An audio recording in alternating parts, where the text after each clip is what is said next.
Drove all night, came at dawn to a warm, misty place, barking dogs and the sound of running water. Thomas and Charlie, I said. What? That's the name of this town. Sea level. We climbed straight up from here 10,000 feet.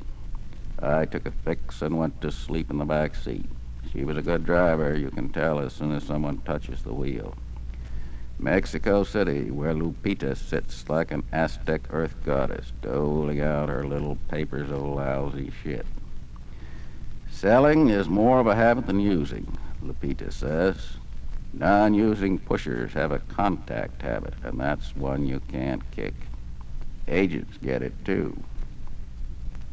Take Bradley, the buyer, best narcotics agent in the industry. Anyone would make him for junk. I mean, you can walk up to a pusher and score direct. He is so anonymous, gray, and spectral, the pusher don't remember him afterwards. So he twists one after the other. Well, the buyer comes to look more and more like a junkie. He can't drink. He can't get it up. His teeth fall out. He's all the time sucking on a candy bar. Baby Ruth's he digs special. It really disgusts you to see the bar sucking on them candy bars so nasty, a cop says. The bar takes on an ominous gray-green color. Fact is, his body is making its own junk or equivalent. The buyer has a steady connection. A man within, you might say, or so he thinks.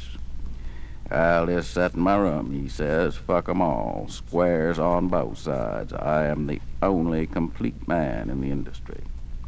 But the end comes on him like the great black wind through the bones. So the buyer hunts up a young junkie and gives him a paper to make it. Oh, all right, the boy says. So what you want to make? I just want to rub up against you and get fixed. Ugh, well, all right, but why can't you just get physical like a human? Later, the boy is sitting in a Waldorf with two colleagues dunking pound cake.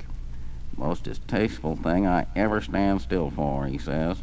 Some way, he make himself all soft like a blob of jelly and surround me so nasty. Then he gets wet all over like with green slime, so I guess he come to some kind of awful climax. I come there wigging with that green stuff all over me, and he stink like an old rotten cantaloupe.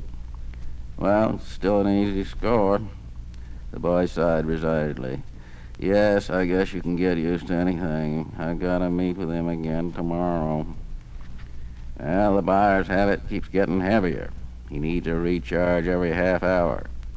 Sometimes he cruises the precincts and bribes the turnkey to let him in with a cell of junkies. Gets where no amount of contact will fix him. At this point, he receives a summons from the district supervisor. Bradley, your conduct has given rise to rumors, and I hope for your sake that they are no more than that. So unspeakably distasteful that, Caesar's wife, that is the department, must be above suspicion. Certainly above such suspicions as you have seemingly aroused.